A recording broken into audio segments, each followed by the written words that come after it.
As part of efforts to curb the spate of robbery and other crimes across the country, the police in Ogun State have arrested 4 suspected trans-border thieves alleged to have robbed the Vice-Chancellor of a university in the Ibesa area of the state. The police public relations officer, Abimbola Oyeyemi, alleged that the suspects engaged men of the Special Anti-Robbery Squad in a gun battle before their arrests along the borders of Nigeria and Benin Republic, while the Bayelsa Command also lined up 17 suspects arrested across the state in the past 2 weeks.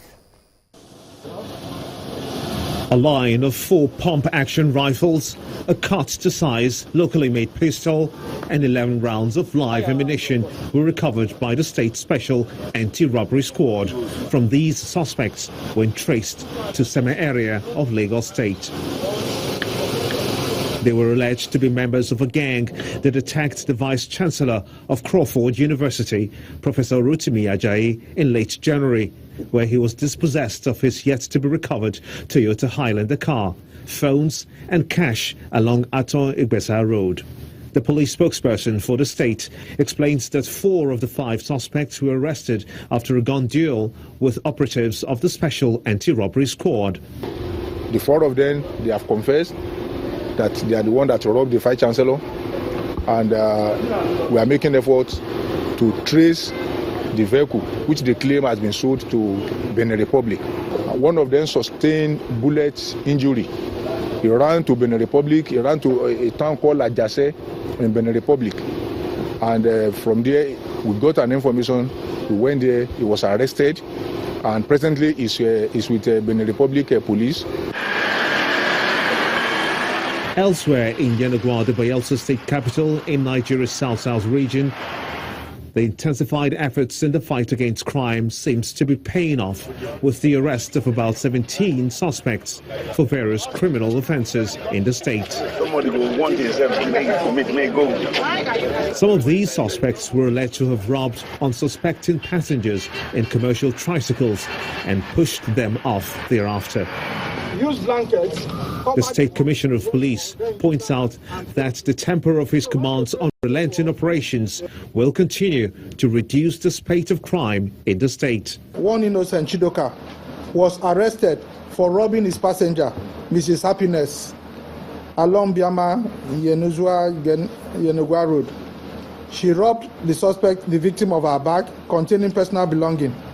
The suspect was arrested in the act while his collaborators escaped. With such arrests and recoveries made in just 2 weeks, this is a signal that, with sustained patrols and surveillance, men of the underworld will have no hiding place within states across the country. The low level of women's participation in decision-making and accounts for a significant discrimination in Nigeria. To this end, women are challenged to be more determined to engage in the processes that will ensure gender equality. These and more are the views held by participants at a symposium organized in the Lagos State Ministry of Women Affairs and Poverty Alleviation ahead of the 2017 International Women's Day. Women from every facet of life are represented here to discuss issues pertinent to their gender ahead of this year's International Women's Day.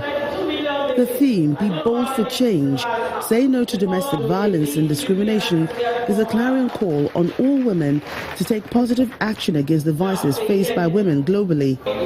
We need, as women, to collectively unite in our resolve to reduce and end gender-based discrimination in whatever form.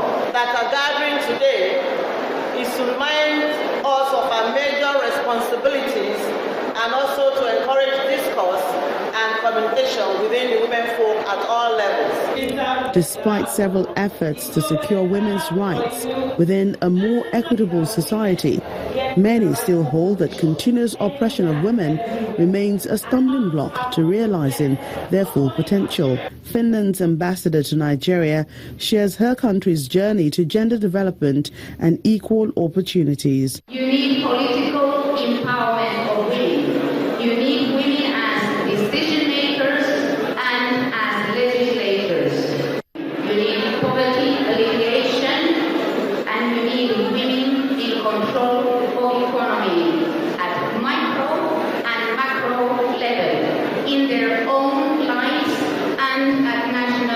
A panel of discussion focuses on family issues, the causes, effect and remedy to gender discrimination.